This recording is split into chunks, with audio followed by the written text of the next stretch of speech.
Y le agradezco mucho a Said Hernández, consultor y analista de Integralia, que nos acompañe en esta tarde para poder platicar acerca de esto, Said, porque sin duda es un año de jornada electoral, un año que se antoja bastante complejo, pero ¿qué es lo que nos podemos esperar en medio de este proceso? Bienvenido. Buenas tardes, Magda. Bueno, ¿qué esperamos de las próximas elecciones? Pues básicamente dos cosas. Primero, se espera una gran participación de los ciudadanos, sobre todo no tanto por la elección federal, que es una elección intermedia, sino por las 32 entidades donde va a haber elecciones locales, por un lado. Y por el otro, pues gran expectativa, sobre todo por ser la primera elección en el que tenemos un partido gobernante de izquierda, Morena, que, bueno, genera mucha expectativa por pues el factor AMLO y cómo se observaría en la jornada electoral del próximo año. Dime una cosa, ¿será la primera vez que bueno, tengamos este factor llamado reelección, ¿no? Desde que pues ya se hace esta reforma aproximadamente en el 2014, si no me falla la memoria, y va a haber la posibilidad de que se reelijan en la Cámara de Diputados. ¿Qué podemos esperar en este sentido? Bueno, la reelección es consecutiva. Lo que habíamos vivido en otros años es que los legisladores repetían, o más bien regresaban al Congreso con un periodo intermedio, y muchos cuadros de todos los partidos, pues, digamos que tenían un grupo de cuadros profesionales en materia legislativa, porque reiteradamente regresaban al Congreso. Ahora va a ser consecutiva. Y lo que se espera, dado que son los mismos partidos los que deben de postular a estos aspirantes, que son legisladores, pues se espera que haya un proceso de selección interna, porque no es suficiente con que el personaje de los partidos en cuestión le interese su reelección. Tiene que ser postulado, tiene que pasar por un proceso interno donde los partidos tienen mano para hacer las designaciones de candidaturas para los efectos de la jornada electoral del 6 de junio del próximo año.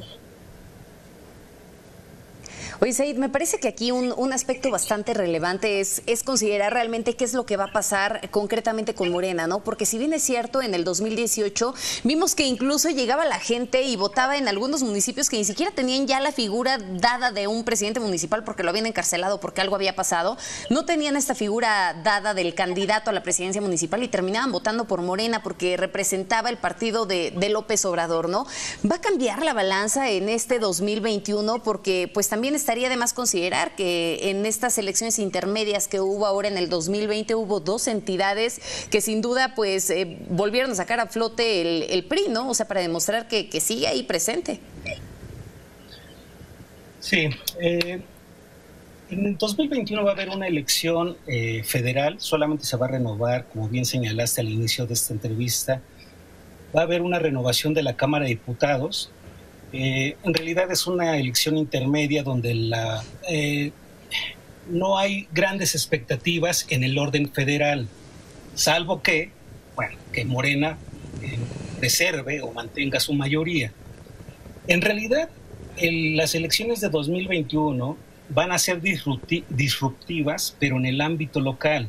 Y entonces ahí tenemos 32 entidades donde tenemos que analizarlas en lo particular, porque cada entidad tiene su propia dinámica interna, su propio juego de actores, y hay 15 entidades que renovarán gubernaturas, y ahí lo que se espera efectivamente es que Morena lleva delantera en las preferencias electorales.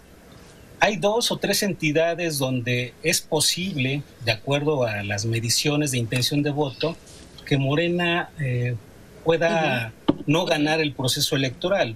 Básicamente es Chihuahua y Querétaro. Por ahí se maneja que posiblemente haya una disputa donde las elecciones, los resultados sean cerrados, sobre todo en Nuevo León, y Sonora. Ahora Sonora, que ha sido tendencia por la definición de uno de los aspirantes que ha construido una gran alianza opositora donde incluso el PRI está involucrado en esa coalición. Entonces, se espera que el Morena tenga avance en algunas gubernaturas, la mayoría, y tal vez 2, 3 pierda esta fuerza política.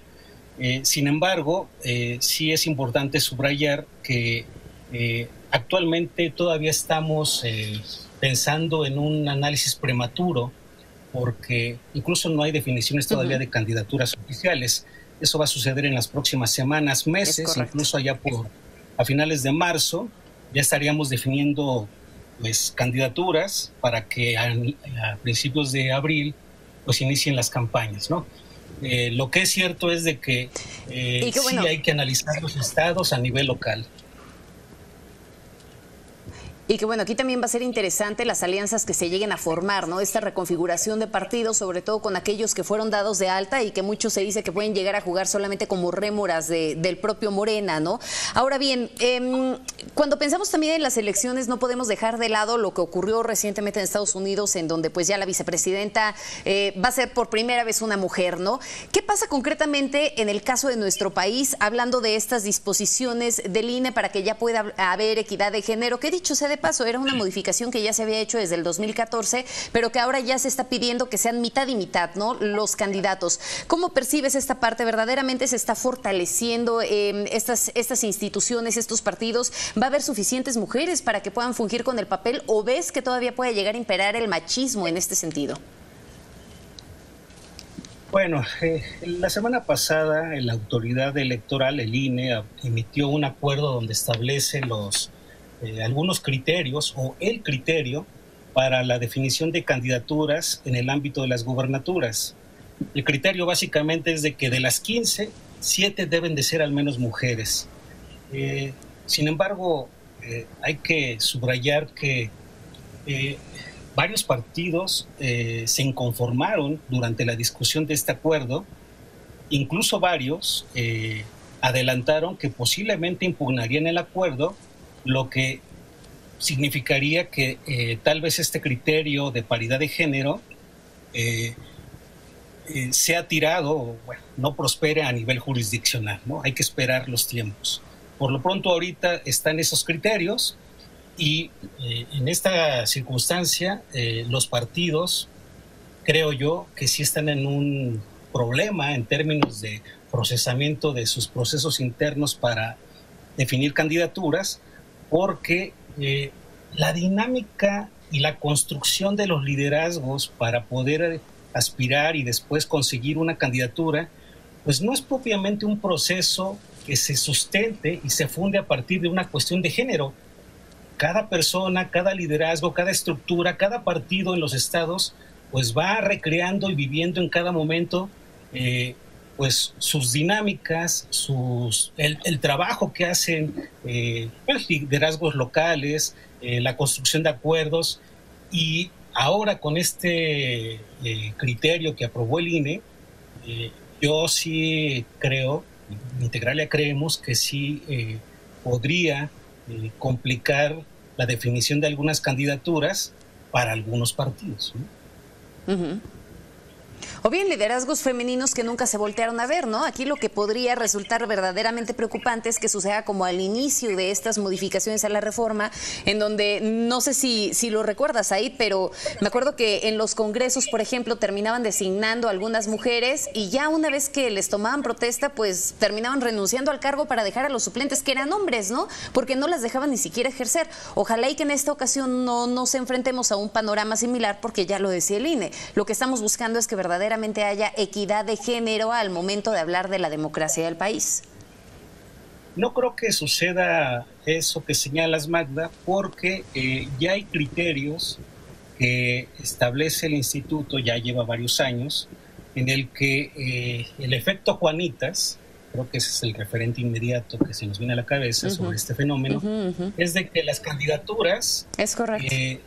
Son de mujeres y tanto el propietario como el suplente o la suplente tienen que ser del mismo género. Entonces ya no hay una eventual simulación del cumplimiento de esta regla porque hay candados para evitar que se repitan el fenómeno de los Juanitas o Juanitos.